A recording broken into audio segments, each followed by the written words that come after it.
All right, welcome back. And now what we're going to start talking about is solving nonlinear inequalities. Okay, so again, same idea applies. Okay, but also keep in mind that this is where previous knowledge of nonlinear graphs that we've talked about, conic sections, for example, are really going to be helpful. Okay. And will make things easier for you. So here's an example of graphing a nonlinear inequality. Okay, notice right away that this has the form of a circle. Okay, you can tell it's a circle because if we change this to an equation, we've got the leading coefficients are 1, right? And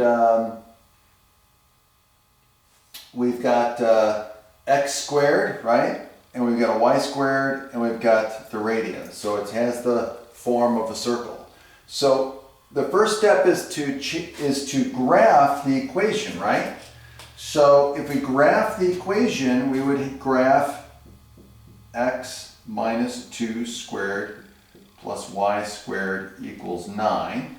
And so right away, we know that this is a circle, right? So the boundary line is going to be a circle with the center is going to be at 2, 0, okay? And has a radius of 3.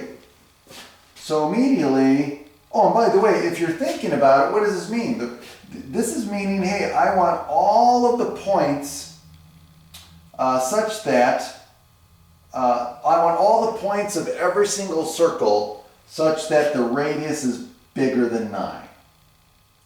So right away, I know that, hey, I'm going to be shading in all of the points that are outside this circle because it's greater than. I want everything greater than 9. Okay?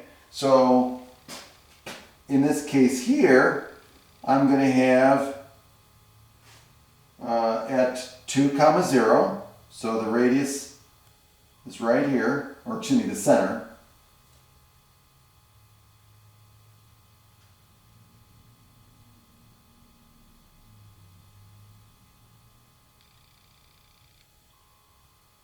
Okay, so I'm going to go out 3 units to the right.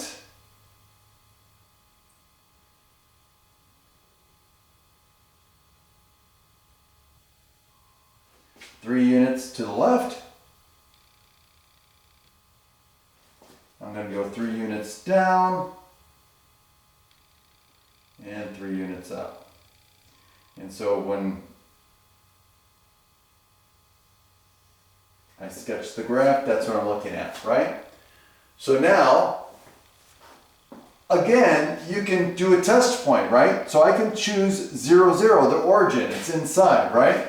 So if I plug in 0 for x and y, I get what? I get 4 plus 0 is greater than 9. And I get 4 is greater than 9. Is that true or false? That is false. Which means that I'm not going to shade anything inside the circle, but that means on the other side of the circle, on the other side of the boundary, I'm going to shade. And so, like I said, everything outside the circle. Okay?